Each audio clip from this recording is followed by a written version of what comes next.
The advice and opinions expressed by the host of Autism Live and her guests are meant solely as suggestion and should not be in any way construed as child-specific advice. Any choices you make in determining your child's treatment are completely at your own discretion.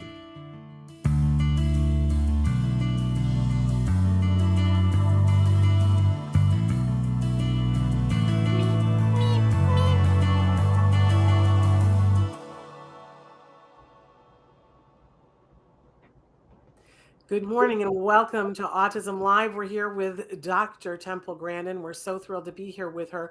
I want to let everybody know that we pre-recorded this yesterday, so please write in your comments right now, but know that this is pre-recorded.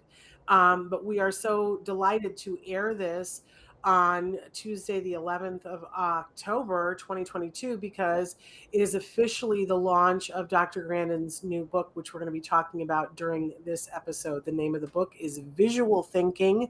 The subtitle is The Hidden Gifts of People Who Think in Pictures, Patterns, and Abstractions.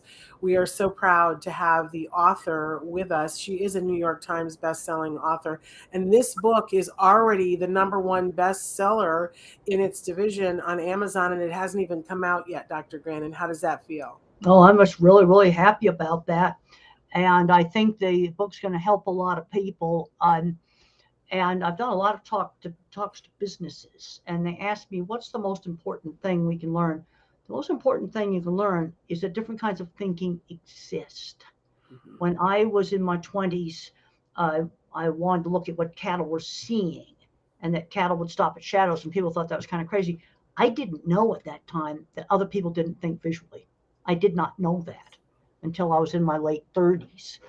And in my book, Visual Thinking, I'm going to discuss scientific research behind what's called an object visualizer like me, the visual spatial mathematical pattern thinker, and then, of course, the word thinker.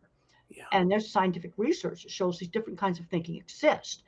And most people are mixtures, but kids with autism, adults with autism, dyslexia, ADHD, you're more likely to have maybe an extreme mathematician, which is not my mind, or an extreme object visualizer like me, where everything is thought about in a picture.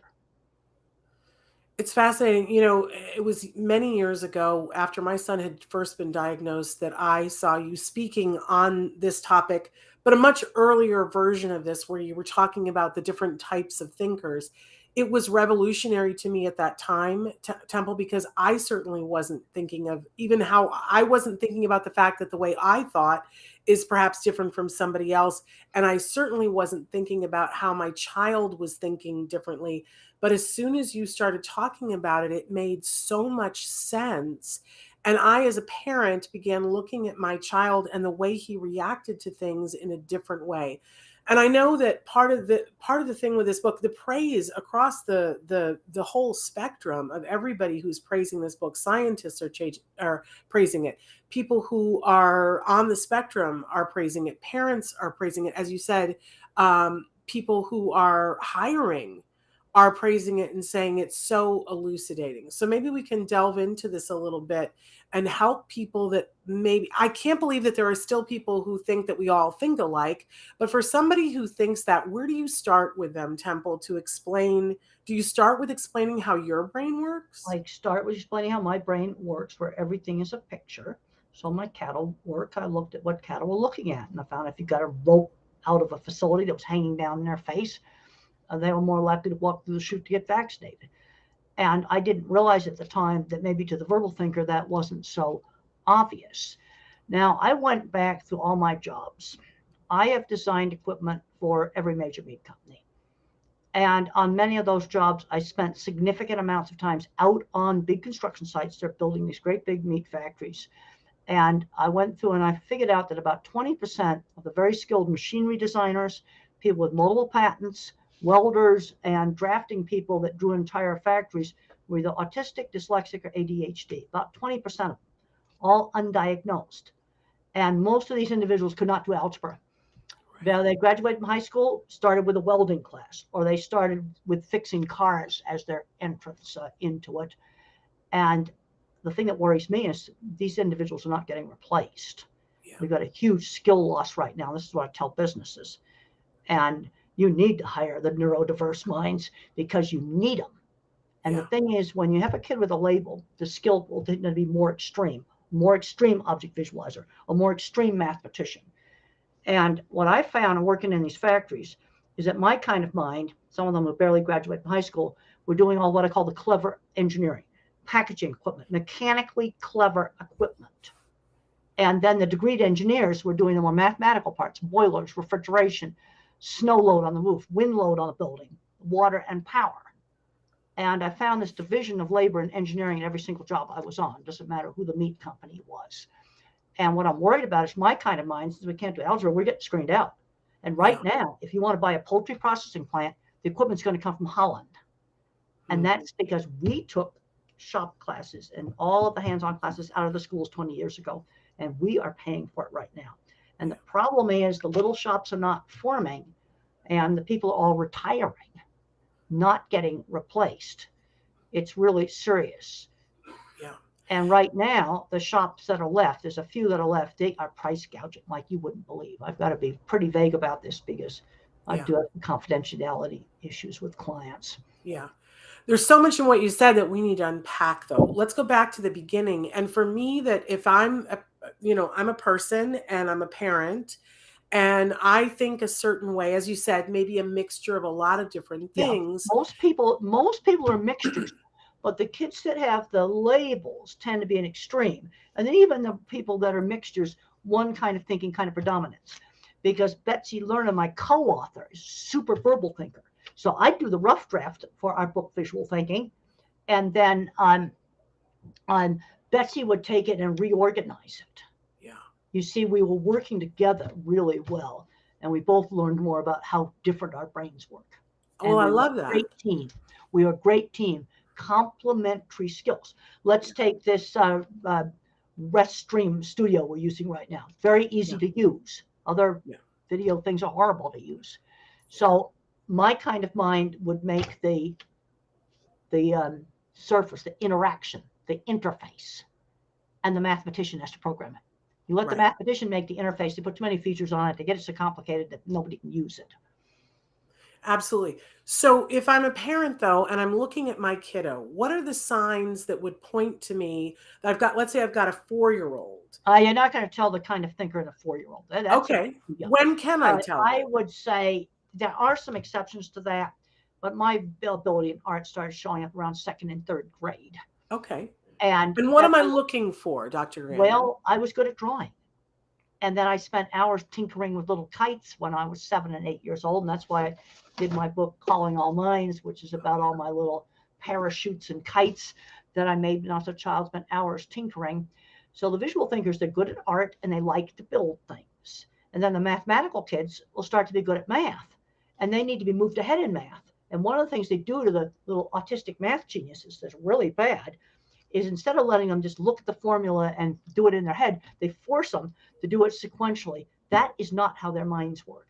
They need to be just moved ahead into higher math. That's what you need to do with kids that are math geniuses. And they're opposite traits, object visualizer and the mathematical kid. But you got to expose kids to stuff to find out what they're good at. Yeah. So you take out theater, sewing, cooking, woodworking, art, music, all of these things, you won't find out what they're good at. Yeah. I was introduced to a little flute. I couldn't play the thing. You give it to another kid, they'll pick it up and play it. Right. But you have to be exposed.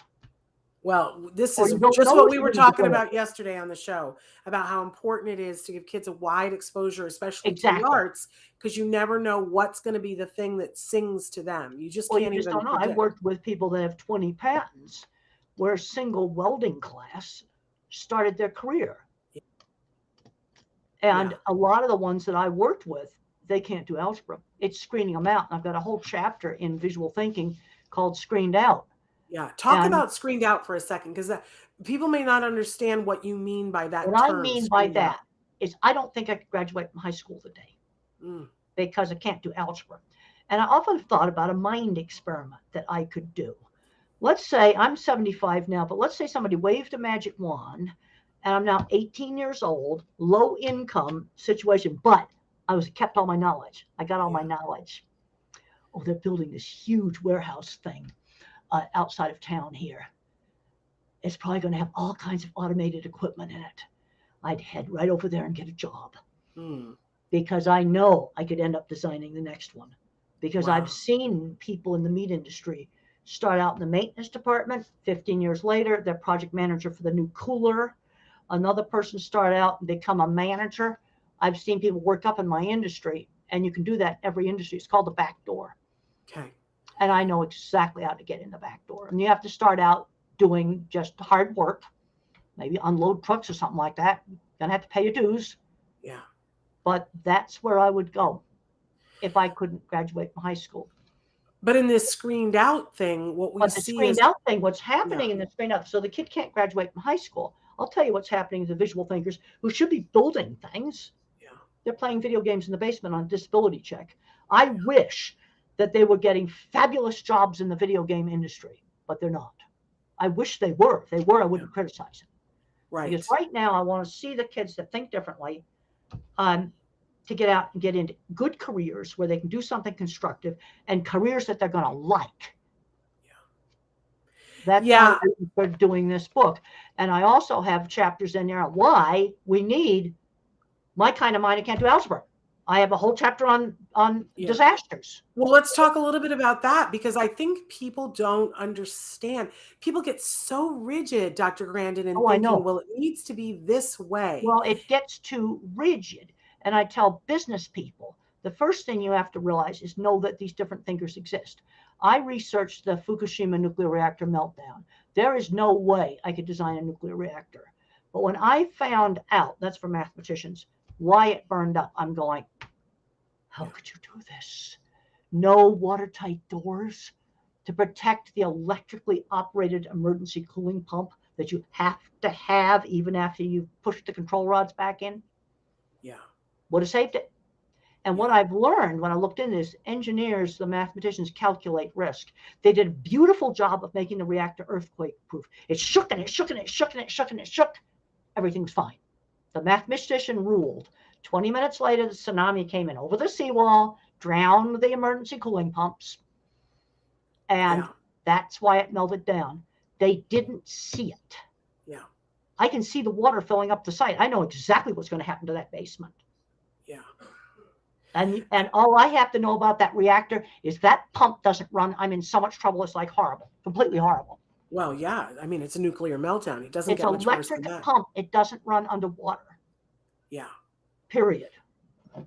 And you make the case, and you've made this case for many years, that if we continue to take these individuals who have such great potential to be able to see this kind of thing and waste them by letting them be in basements playing video games, it's to our own peril. Is that correct? It is. Now let's look at one of the ways to get off of video games. I have now talked to 5 or 6 young adults or the parents of young adults where the thing that got them off of video games is car mechanics.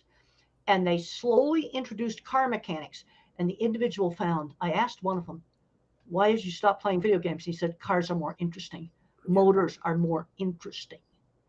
And one of them's working for the railroad now. And so my kind of mind is the ones getting addicted to video games, and they're not going anywhere. Yeah. That's the thing that's a problem. And we need these skills. Yeah, absolutely. I also reviewed the Boeing Max Crash. And that was it started out as a visual thinking mistake, and then it morphed into a bad business judgment. But perhaps if minds like yours were more engaged. Get a Sharpie pen. Imagine if this sticks out under the cockpit window about this far. It measures air angle, tells you if the plane's stalling. Which, go up like this. That's a stall, really bad in an airliner. A paper airplane will go up and stall, then go back down like that. And it tells you if the plane is going to stall, which is something you don't want. Yeah. The only problem is normally it just tells it's on an indicator on the instrument panel. They wired it straight into a computer system that they didn't tell the pilots about. And nobody asked, what happens if I just break this fragile little thing? The plane thinks it's stalling when it's not stalling and keeps shoving their nose down. Oh, dear. Yeah. And when I found out what an angle of attack sensor was, I looked it up online, and then I looked at them on every plane at the airport. I'm like this out the window, just looking at them. I'm now seeing one on a small airplane. The jet bridge is like that far from it. And how could you trust a single delicate sensor? Wire the plane's flight controls in it to it and not tell the pilots? Yeah. How could you do Yeah. that? And in the beginning, they just didn't see it. Well, this is part of the reason why the New York Times is quoted as saying, "We are so lucky to have Dr. Temple Grandin." That's a pretty amazing Well, quote to have somebody say that about you from the New York Times. and the thing is, we need these skills. And when I first, somebody should have said, "Hey, you got 2 angle of attack sensors. Why don't you wire it to both of them?" Right. The plane has 2, one on each side. Yeah. Like, how could you do this? Well, it's mind-boggling when you think about it. When you hear that explanation, Temple, there is no excuse for that. Well, I read about it, and I had to look it up, find out what it was. Next Wow. flight I went on, I'm like, Noticing. like trying them on every single airplane.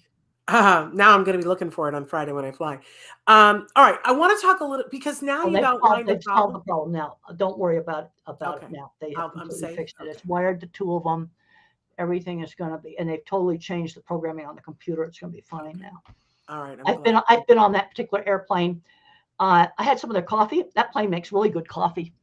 Well, at least there's that. So I've been on it nothing 4 or else. 5 times now. Amazing. All right.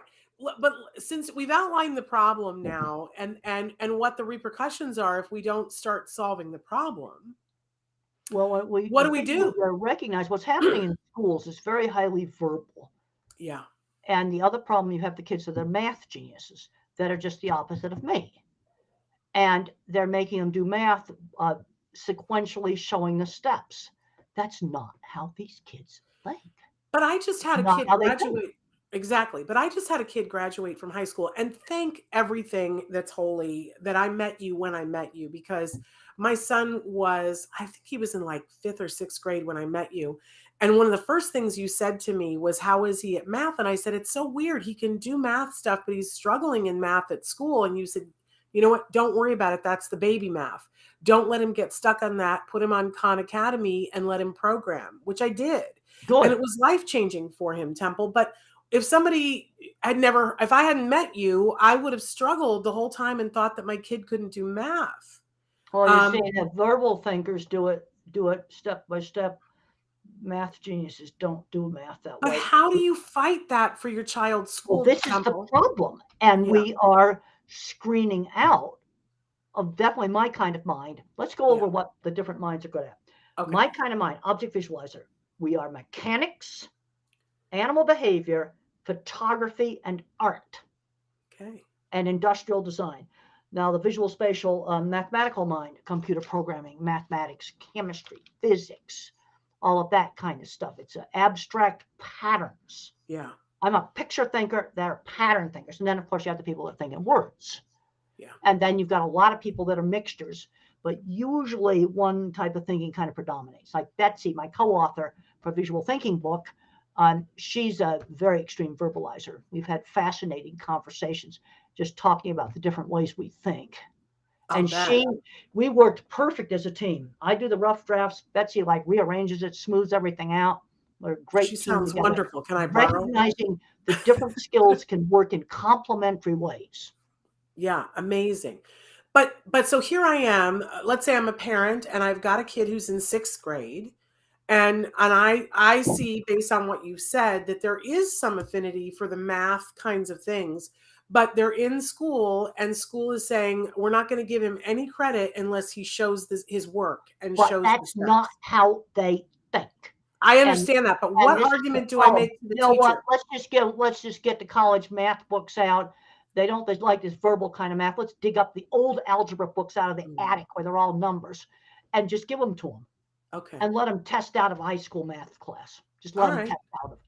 That's pretty amazing. What I would do. That's pretty amazing. For us, we struggled until we got to 7th grade. And in 7th grade, they tested the kids math-wise on skills that they hadn't learned, and then they separated them, and he was in an accelerated class. But until then, I constantly struggled with these teachers who were like, yeah, he got the answer right, but he failed the test because he didn't show the steps. But that's not how they think. You see, that's the verbal way of doing math. And I have run into over again parents telling me the same thing over and again. Yeah. I probably talked to 20 different parents over the last 10 years about them forcing their kid to do the math step by step, and that's not how they think. Yeah. And I've argued with these teachers, Temple, and it's hard because they're like, well, it's my class. This is how we're doing it. At one point, what I did was I hired a math tutor to help explain it to him so that he could understand it, that he was like, oh, fine. And then he could show the math that they wanted. Well, he could do that. And the other thing I'd do is just move them ahead in math and move them ahead in pure math, geometry books, algebra books.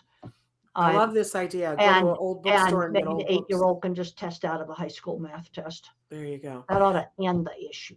Okay, so that's the mathematical mind. For the mind that is like yours, I feel like, and help me if I'm wrong here, that part of the issue is that these kids, if you don't engage them enough, they get bored. Yes, absolutely.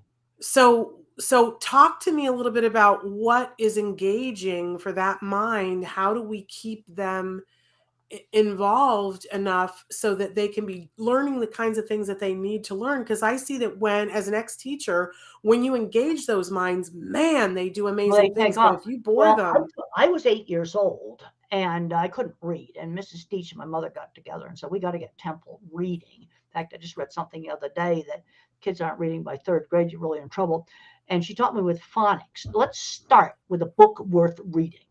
So we started with a book that was a 5th or 6th grade level book. The Wizard of Oz would be a great choice for my generation. And Mother pinned the alphabet up on the wall. And I already knew my ABC song. That was important because the ABC song, A, B, C, D, E, F, G, that is half your sounds. She pins the alphabet up on the wall, had me memorize the sounds. A is ah and A. And then she'd read like 2 pages out of a book worth reading that was above my grade level. And then stop in the middle of a sentence and have me sound out like 3 words. And then she'd cue me about vowels long with the E on the end.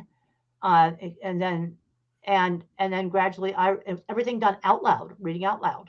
Yeah. She read out loud, then I would read. And then gradually I read more and more. And we did this maybe 4 afternoons a week for an hour. And by the end of a semester, I jumped from no reading to 6th grade level reading. I'll bet. And that's how she taught me. That's amazing. Just kind of the sight word stuff, that just didn't work. And also, get a book that's worth reading. Yeah. And Dick and Jane, see Dick work, see Sally play. That's not a book worth reading. Oh, no. And here is Tip's Tale. Yes, I remember that well. Well, I wondered when my son was coming up, the trick that everybody told me, because I couldn't get him to learn the alphabet, was that Leapfrog had a DVD out at the time that was called The Letter Factory. And it was this cute little cartoon where it was a factory. And the letters would come down the factory, a conveyor or something like that. The conveyor, yes. Yeah. And at 3 at a time. And they would come down and the letters were drawn like letters. There was the uppercase and the lowercase, but they were, they used personification. So they had eyeballs and they had feet and things. They were cute. But then each one of them had an action that they would do. Like the K would go kick. And they would encourage the child to kick. Now, I remember learning the ABC song probably when I was 5. Uh-huh. And they just sung it as a song. Yeah. And I used to go Elementa P, right? Instead of LMNOP, I go A B C D E F G H I J Elementa P Q R S T U V W and X Y Z. Now I know my ABCs, and I didn't realize how many sounds were in that until like a couple of years ago. I'm going, wait a minute, that song's got half the sounds. Yeah. And I knew that song before Mother's reading lessons started. Interesting. And I very quickly became an excellent reader. And I don't know what would happen if I hadn't learned to read. And I was reading about just today, they figure if they can't get kids really reading by 3rd grade, you're in trouble. Yeah. And Mrs. Deach went to my mother and says, "We've got to work on this. This is bad. Temple can't read at all." Yeah. Well, it is important to target that if they're not reading, and it can be That's what hard it's done. for some families and for some kiddos. I love how your mother taught it, and she made it very visual. For me, I was recommended by other autism parents that DVD, and he got it. And you got it. Okay, that's great. You had that DVD. He got it. He loved it, and I swore by that DVD. I don't know if they still make it, but it was amazing. Well, hopefully they still make it. But the thing that worked for me was just singing that song and pinning the alphabet up on the wall, and then Mother would say A and and then get me to practice the sounds. But she made it visual for you. And get a book that's worth reading. Yeah, absolutely. I agree. My big recommendation was always A Wrinkle in Time. Okay, that's fine. But my generation, the children's book was The Wizard of Oz, and that's written about 6th grade level. And that's another book that she had me read was about Clara Barton, a famous nurse. Oh, there you go. And that was probably 5th or 5th grade level book. It was actually 12th grade level was the book that she started with. I'm curious, since you read the book about Clara Barton, and I can remember reading that book when I was around that age too. Did it make you want to be a nurse? Not really. Some of the other books that really got me interested in career was a book about famous inventors. Amazing. And I had that book either in the 3rd or 4th grade, and I loved reading that. I knew how to read by the time I got that. And that motivated me. I was really interested in inventing things. And that's who of those inventors really flipped your switch? Well, I really liked the Elias Howe and the sewing machine, the grain harvesting equipment, cotton gin, because I could see mechanically how those worked. And the thing that's interesting in the patent office is that originally all the patents were mechanical devices. They would have been made by my kind of non-mathematical mind. In fact, when the patent office first started, you had to make a scale model, working model of your device. Ooh. And unfortunately, they got destroyed in a couple of fires I think they had at the patent office. But that would have been my kind of mind. A sewing machine. Now when an inventor creates something, they have to hire somebody to do the, I know, because I know people who've invented stuff, they have to hire somebody to be able to do the thing, to be able to turn in the patent because it's outside their skill level. Well, you see, now you've got patents for things like business methods and stuff like that. Some of that stuff, I think. Yeah. A patent is supposed to be totally original. In fact, there was a ruling where discoveries are not patentable. Now, the thing you use to do the discovery is patentable. Yeah. But if you discover a new planet, for example, you can't patent it. Well, thank goodness for that. Yeah. Thank goodness for that. So as a parent, if you're trying to really encourage, you see that your child is a visual learner, you want to expose them to a bunch of different things. This is basically what we're saying, right? Or all the thinkers. I want to expose the math learner, all the learners. In the 50s, like in elementary school, we had art, sewing. I had embroidery when I was in 3rd grade. And then I had a toy sewing machine that actually sewed in the 4th grade. I loved it. It was one of my favorite things. It's called a Singer Sew Handy. And I made costumes for the school play with it. Love it. And so sewing, woodworking, and art and cooking, I hated. And I was one of the first girls to get into woodworking class in 5th grade. But if I hadn't been exposed to tools growing up, and then they take out the shop classes, then the kids like me are playing video games in the basement when they ought to be designing factory equipment or designing stuff for power plants or for stuff that's really a lot more important than video games. Or one of the things fixing water systems that are falling apart all around the country. One of the things that we loved, and I don't know how often they're doing them now, I think everything is back going after the pandemic, but the 2 major hardware stores, both Home Depot and Lowe's, would feature a workshop a certain Saturday every month where the kids could come and build a kit. It was free. Involved in this stuff. Yeah. And you've got to expose kids to interesting things to get them interested in interesting things. I got really interested in an optical illusion room, and my science teacher said, well, you need to figure out how to build it. They weren't going to tell me how to build it. There was no internet then to look it up. But a lot of kids aren't getting exposed to enough stuff. Yeah. You take something like theater, for example. I wasn't that interested in being in the play, but I loved scenery and I loved costumes. Now, that's something that can turn into a career. And I use that Singer Sew Handy to sew stuff for the school play. Well, I would love to see one of the costumes. Is there a picture Well, somewhere? Does your mother have a picture? Kids I was in 4th grade. The 3rd grade kids had to dress up as carrots.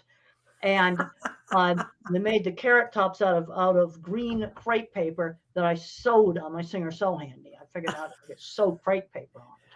I love it. I love it. Well, something I was doing in 4th grade, and you can actually look that machine up on the internet. It's and they can buy it on eBay. I think I had one of them, Temple, because I had a sewing machine when I was little too. Cranked it, and it made a chain. Yeah. Made a chain stitch, and I loved it. That was one of my favorite things. You see, but that's making stuff.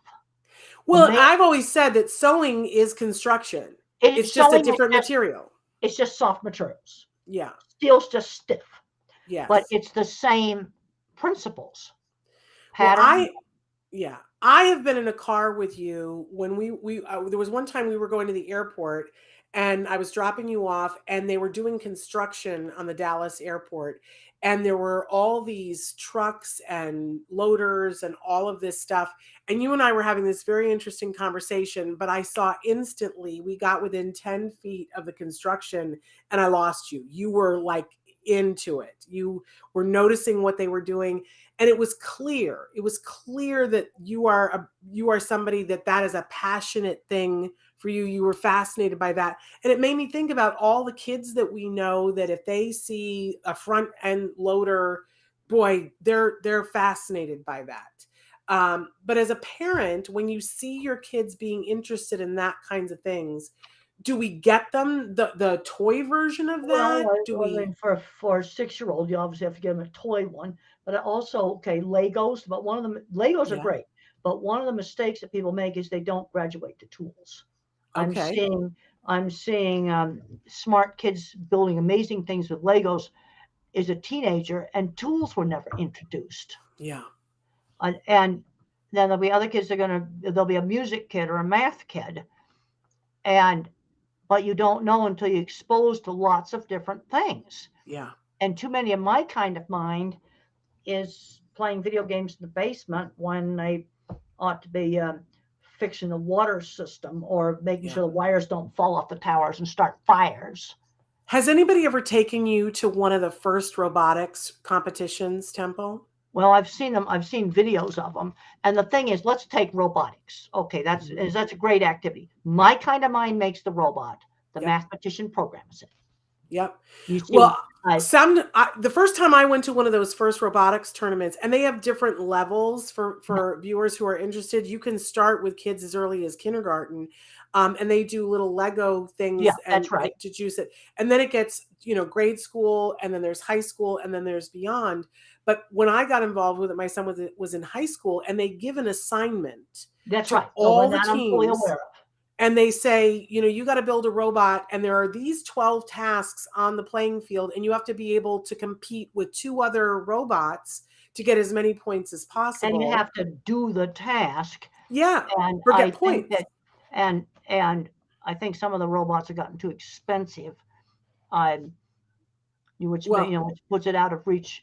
But I saw some really cute little robot that was a kind of a junkyard robotics thing where you were given the electronics were provided, and then you just had to make it out of things like bicycle sprockets and I loved it. And just things like that. And I saw a lot of the minds that you're talking about out at these tournaments, Temple. That's right. But you see, there's the clever engineering part of the robot. That's the mechanics. That's my kind of mind. And then the mathematician programs. I was just up at a really nice dairy, and they had a fancy robotic milking thing for milking the cows, where they go in, she gets fed, and then this machine milks her automatically. And the dairyman modified it. And the equipment company ended up copying the modification. He says, yep, the mechanical part, I stop at the software. I don't touch the software. You see, that's somebody else's, that's the more mathematical kid's job. I tried programming. Me and Bill Gates had the exact same computer. We had access to the exact same computer. I had to drop the class He took Wow. off with it. Well, But you that's see, we were fascinating. both exposed. You see, that's the thing that's so important. He took off with it, and I could log on, and that was about it. And I dropped the class. Couldn't do it. But you've done so many other things with Yeah, your that's life, right. which But are at least I important. got exposed. Yes. Yes, you got exposed. I think that's a really an important takeaway for parents because I don't know. I think sometimes parents are afraid that because things can be expensive, but I think to try things and expose them, often it's free. Well, I think that the robotics doesn't have to be expensive. I really liked this Yeah. one school, and they had very strict size and weight requirements. Like if the robot didn't fit in this box, you couldn't use it. If it weighed over a certain amount, and then you had to make it out of like thin plywood and cardboard and just old junk. And they provided like some electronic components, and so a robot would have cost less than $200. Yeah. You Well, know, and that's something that's that a low income school could do, and it takes just absolutely. as much ingenious and inventiveness to build something out of thick cardboard, Yes. because they restricted the weight too, so you had to get creative, and then it has to do a task. But I saw Exactly. another robotics thing where each robot costs like $20,000. Well, that's I don't that's know just about that. ridiculous. Yeah, That's ridiculous. Let's But keep it affordable. I will say that the first robotics programs they're funded by towns, so that there are schools that have them. People can look it up in your area to see, but there are libraries that sponsor them and townships that sponsor them all around the world. No, And and I when think it's a go ahead. great activity. I'm sorry about interrupting. This is still a problem I have with timing. Yeah. This is still my processor speed, still something I have a problem with, it interrupting. I know I do it. I try not to do it. But but when it comes to industry, we're paying the price. Like yes. just before COVID, and in the very first part of visual thinking, right in the very first part of my book, Visual Thinking, I talk about a trip I did in 2019, right before COVID shut everything down. I went to 4 places. I went to 2 state-of-the-art pork processing plants where most of the equipment was imported from Holland. I went to a poultry plant where the equipment came in 100 shipping containers from Holland. And then I went to the Steve Jobs Theater, and the structural glass walls came from Italy and Germany. And I'm going, we're not making it anymore. Then I started researching for the book, and I discovered that the state-of-the-art electronic chip making machine for electronics, for computer chips, it's built in Holland. Invented here, built in Holland. And that goes back to taking out the skilled trades out of the schools, because there's plenty of mechanical parts on that machine. There's 2 parts of engineering. There's the mathematical part, then there's more industrial design, visual part. And the part we're really losing is the visual thinker part, people like me. Yeah. And that means more hands-on experiential that's right. training. And we need to be doing hands-on classes and taking them out. It's a huge, gigantic mistake. And all the people like to keep things like wastewater treatment going, electrical stuff going. They're retiring out. The people I worked with that built my stuff, and some of them were autistic, undiagnosed, they're all retired out. Yeah. And there's a few left. They haven't retired yet. And then some of the few that are left, they're price gouging like you just wouldn't believe on repairs. Now, I have to be vague because there are some confidentiality concerns, of course, clients, but ripping a client off 5 times the price it should be. Wow. You're talking. But it seems like to me, so what's important is we've got to have some reform around education. And I'm glad that you wrote this book, because maybe somebody like Jill Biden will read it and understand that we've got to get more experiential things in the classroom. But in the meantime, for parents, if they can't find it in the school, then they got to go find it. Well, then let's start doing things in the neighborhood, like maybe a retired mechanic can start introducing people to working on cars in the neighborhood. Just somebody could open an art class, a ceramic studio. Just start doing things in the neighborhood. I think that's what we're going to have to do, because the kids that are big video game addicts, let me tell you, mechanics is the one thing that can get them off of video games. That actually works. I've talked to 5 or 6 cases where that's been successful. and it was fixing cars and introducing it to them in low doses. You wean them gradually. You don't do it all of a sudden. Yeah. Well, that's fascinating. So the book is out today as we're airing this, and everybody can get it in all the major booksellers. That's right. It's important that that we say that it's already a bestseller, and it doesn't even come out until tomorrow. But it's also important, I think, to note that no matter how you're entering the circle of this conversation, whether you are the person who's on the spectrum, or you love someone who's on the spectrum, or you're somebody working in an industry where, like everything else, we keep hearing about this hiring shortage and how there aren't enough people. And yet I keep hearing my friends and their kids talking about they've applied for all these jobs, but as you've said, they get screened out. How can they, in this market where everybody's so desperate for good workers, how can we help our kids, and what can they do so that they can, you talk about the back door, but if we don't know where to find the back door, how do we get them in? Let's talk about just learning work skills. The problem is most people don't see the back door. I saw the back door in the beginning. There's a scene in the HBO movie about me where I go up and I get the business card of the editor of our State Farm magazine, because I knew if I wrote for that magazine, that would help my career. And I saw that back door and I got the card and I produced the article. Yeah. Now, it was just luck that he was at this small livestock event I went to. But I saw the door and went for it. Most people don't see the door. The back doors are everywhere and people don't see them. Well, they're building this great big, huge warehouse thing. It's a gigantic back door. Yeah. In a few months, they'll be hiring. And if the magic wand was waved, and I was now 18 years old, but I kept all my knowledge. Yeah. I just flunked algebra and flunked out of high school. I head straight for that big back door. And I'd pay my dues, unloading the trucks, pay my dues, learn every job on the floor, and work up. Because I want to design the next one. Yeah. I just kept... That's doable. That is doable. I have seen that career track many times. I just keep thinking about, there was a young man before the pandemic that his really lovely human being, very social, and loved being in a movie theater. Not so much sitting and watching the movie, but loved the whole atmosphere of being in a movie theater. And his ambition in life, what he wanted to do more than anything else, was to be a ticket taker at a major movie house. Well, he certainly can learn to do that. That's he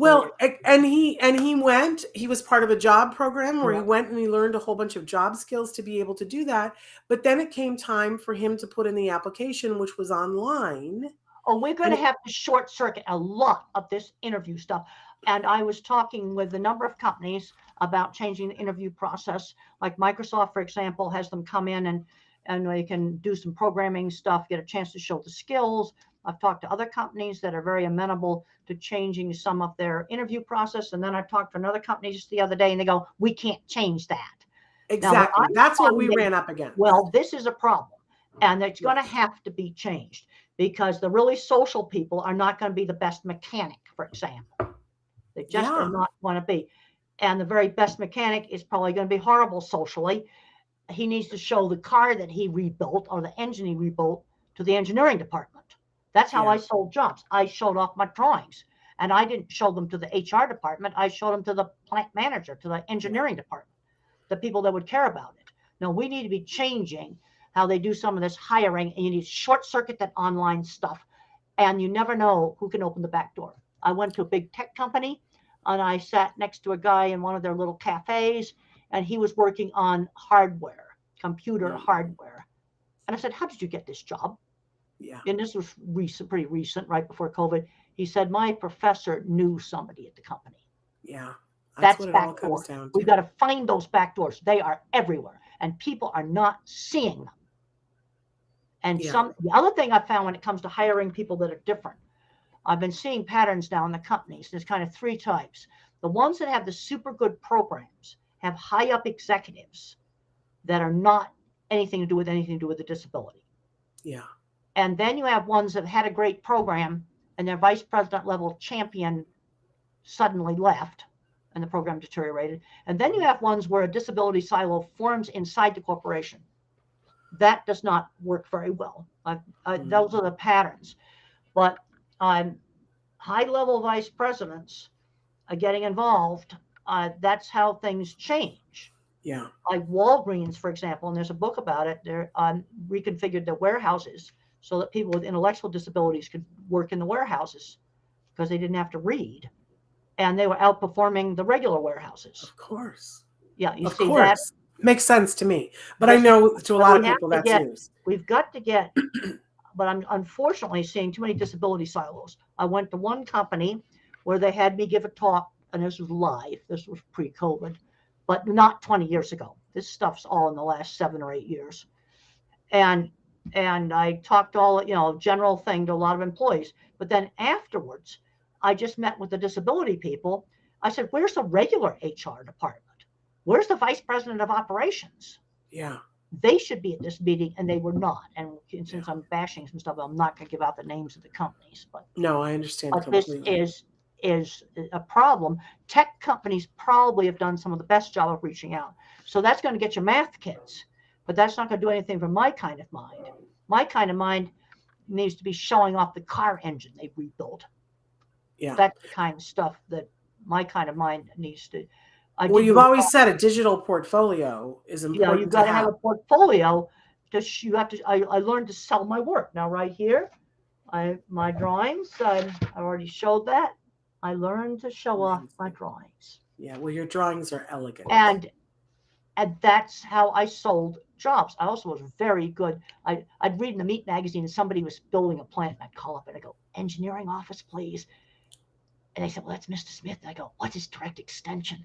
And then I'd call them at 11:30 when they come in for lunch. That's funny. And then I'd send them a packet of stuff. Well, you were relentless. The web's page. You were relentless, Temple, which I think is absolutely amazing. I think that playing video games takes that away from some of our kids. They are not as relentless. I'm one of the kids who a little video game playing I'm doing. I remember one time I played a video game and I thought I played for 30 minutes. I played for like 3 hours and going, yeah, man. Time goes by. The kids who get addicted to video games, mechanics, and we need so many people to work on mechanical things. And I worked with people that were mechanical geniuses, and they were definitely autistic, had their own businesses. And then they need someone to help them run the business. Like in some cases, their wife ran the business part of the business. Right. Bookkeeping, billing, paying for materials, paying employees, doing all that kind of stuff. I want to ask you about one of the things that's in the press about your book, that you say that parents should stop asking their kids, what do you want to be when they grow up? That this is not the appropriate question. The thing is that I never dreamed I'd be in the cattle industry. I got into that because I was exposed to it as a teenager. Actually, when I was really young, I did want to be a scientist. And then all kids get interested in archaeology. I mean, I was kind of into that in 4th grade. Yeah. When we were studying Egyptians and things like that. But you are a scientist. Yeah, but I am a scientist. That's right. And and the whole business of inventing things is something I liked. And my grandfather was a co-inventor of the autopilot for airplanes. And he's a mathematician, and he worked with an Asperger's guy who was definitely autistic. They came up with a crazy new idea for an autopilot. They tinkered and tinkered and tinkered in a loft. They got it to work. It was in every plane during World War II, but the stolen version was in every plane. This is where they needed a verbal thinker. They needed a lawyer. Yeah. And if they'd had a lawyer, it would not have been ripped off. Amazing. Well, but you say that asking what do you want to be when you grow up is not the right question. Well, the right question is, what are you good at? Well, I want to work on, I was good at art, and Mother always encouraged my ability in art. Yeah. That was really, really important. But that has ended up being an important part of what you do. Well, yes, because drawing is based on art. Yes. But it's how you communicate your ideas. Now it's me that's interrupting. But that's how you communicate your ideas. Your drawings are elegant, and it becomes another language how you draw. One of the problems we got now is I looked at some construction drawings about 3 years ago. I thought were horrible. Steel and concrete work, and I'd left the reinforcing rod, wasn't drawn on the drawings. They just put in the written spec. And I said, I'm marking in all this rod, and you take that back to that fancy engineering company and get them to draw that rebar in there correctly on that drawing. Yeah. That was 3 years ago. Wow. But that's amazing. recent. And so the thing is, you need my kind of mind. Yes, absolutely. And I'm really concerned about skill loss. Well, I think we all should be serious. concerned about that. But I want to say, because we're getting down to it in time, I want to say that the book is available and that there's really something for everybody in the book, that everybody can benefit from this book. And it allows you to look at things in a different way, which is a very powerful thing, no matter who you are in this equation. Well, there Whether is you a love someone- chapter. Go ahead. There is a chapter in there on neurodiversity Mhm. and kind of the history of that. And a lot of people are identifying as neurodiverse, which would then broaden it. But we need those neurodiverse minds. Amen. Our economy needs them, and they need them really badly. Yes, absolutely. So in these last couple of minutes that we have left, Dr. Grandin, I have a couple of questions for you that are just Okay. like, I always like to touch base with you and say, what right now, what drives you? What's like the most exciting thing to you right now and that you get real excited about? Well, I want to see the kids that think differently, that are neurodiverse, get out and get great jobs that they love, where they can do something positive, constructive in a career that they love. And that's going to be my main emphasis now. I'm in my 70s now. So that's my main emphasis, helping the kids that are different get into great careers where they can do constructive, good things in jobs they love. I love that. And so you brought it up that at the age of 75 now, I asked you this question the first time I met you. Is there a retirement plan, or is that just not a part of who you are? Well, I've thought about what happens when I have to have a walker. And let me tell you, I'm going to trick out my walker. I get social about this. I got to decorate it like my kid's bike. I love it. And I thought about what would I do, and I could volunteer at the Science Museum yeah. and get kids interested in science. That's Yeah. something I could probably do. But is that a plan, or are you going to stay teaching? I see it makes you emotional. I'm going to keep teaching for a long time. I'd have to be really incapacitated to stop teaching, because I could do that in a wheelchair. Yeah. I could still teach. I probably wouldn't, going out to the experiment station would be hard, but I could still teach in the classroom. But I want to see, we got to start looking at what people can do. Yes. Amen to that. That's the thing. And I'd get bored if I was just sitting around. You see, my book, Visual Thinking, that was my COVID lockdown project. Yeah. Every speaking engagement, everything I had was canceled for an entire year. Everything was canceled. And but that gave you something to do. Well, yeah, and I called up Betsy. And I said, let's do a book. And she's sitting around bored. She says, well, I think that's a really good idea. Does Betsy hire out, or does she exclusively work with you? Well, she's a book agent. So she works and owns a book author agency company. So she still had to do that work during lockdown, but that was all being done from home. But I'm sure she loved it. They shut down their New York office for about a year. Wow. And then she just worked from her home. And we did most of the stuff on the phone. Yeah. Well, and so I guess one of my other questions for you is, what's left on your bucket list?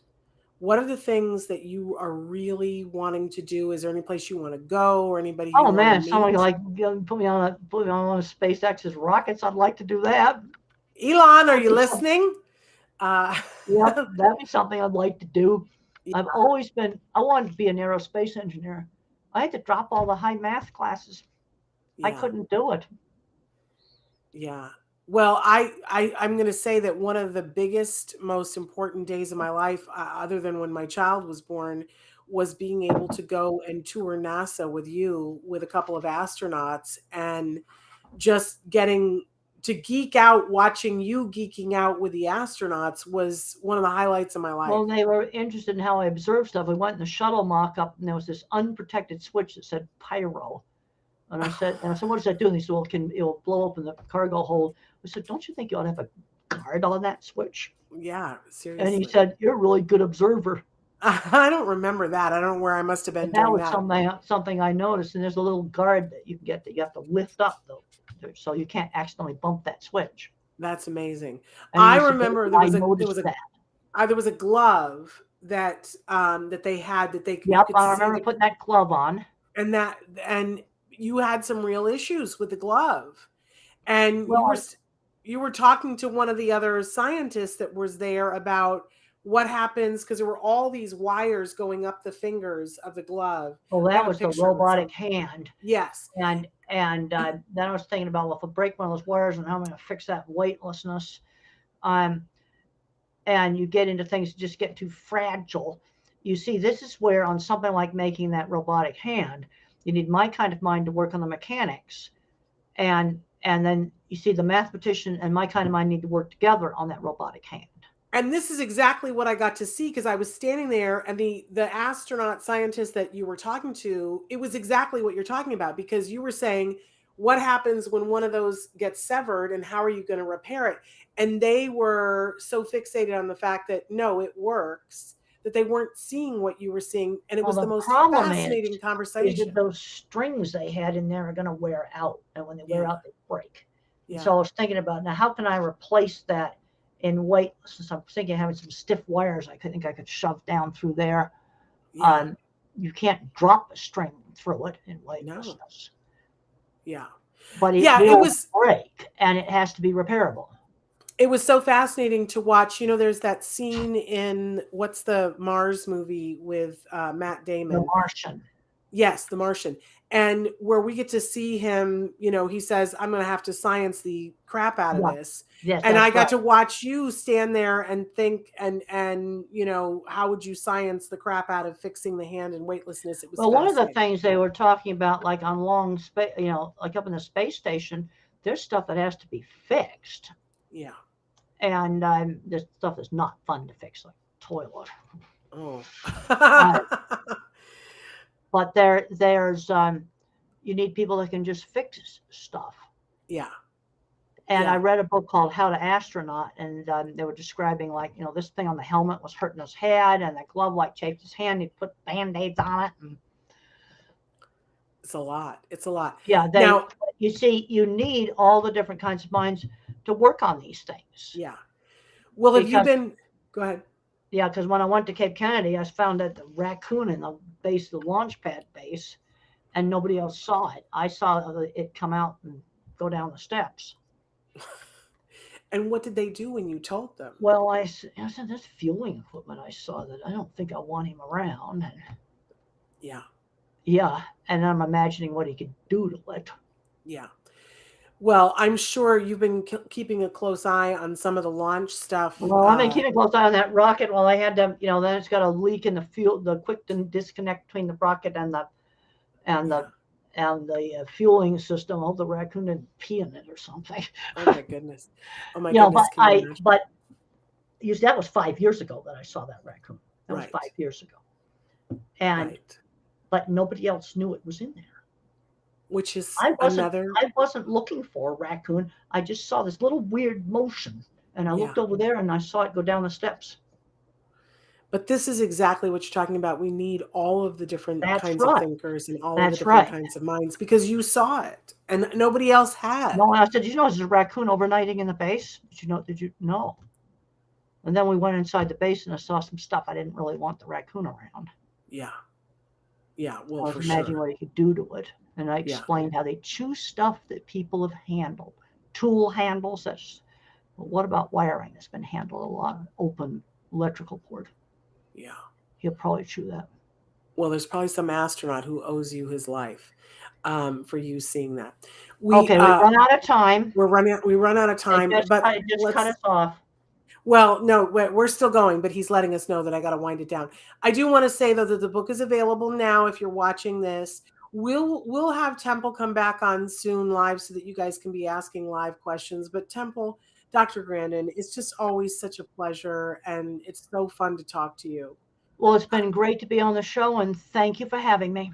I've missed getting to see you in person, and I hope that sometime in this next year I get to see you in person at one of your many things that you're out at. Well, I'm getting out and I'm doing some things. I'm just doing a variety of different things, and it's good to get back out again. I just went to 2 beautiful dairies up in Quebec. That was a great trip. Well, that's amazing. And Yeah. I hope that this book, it's already a bestseller. So we hope that that just continues and that people get an opportunity to read this and really take in what you're saying, because there's a lot to be gained here. Well, I want to help the kids that are different get great careers they're going to love. And I tell business people, you need the neurodiverse minds. Amen to Business that. people, you need them. Amen to that. Will you do me a Okay. favor and give your mother my best? I sure will. Thank you so much. All right. Thank you, Dr. Grandin. Okay. You take care. I I'm will. just going to Wait. say goodbye to everybody. We're back tomorrow. We have a wonderful author that's on the show tomorrow, a young man on the spectrum who is one of the Dan Marino Fellows, and he wrote the Handum books that we featured before in our toy guide. So John Miller will be with us, and we're really excited to be talking with him. And don't forget, on Thursday, it's Let's Talk All the Things with Rachel Bird. Such a fun hour. Make sure that you're here with us then. But we'll be back tomorrow. Until then, thank you to Dr. Grandin, and thank you to all of you for watching. Until then, give your kiddos a hug from me and one for you too. Bye-bye for now. Goodbye.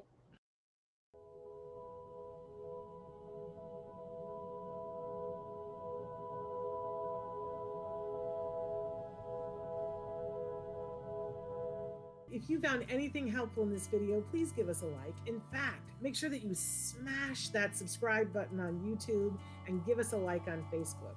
You can also follow us on Twitter and on Instagram for important updates. And please download our free podcast wherever you get your podcasts. Thank you so much. See you next time.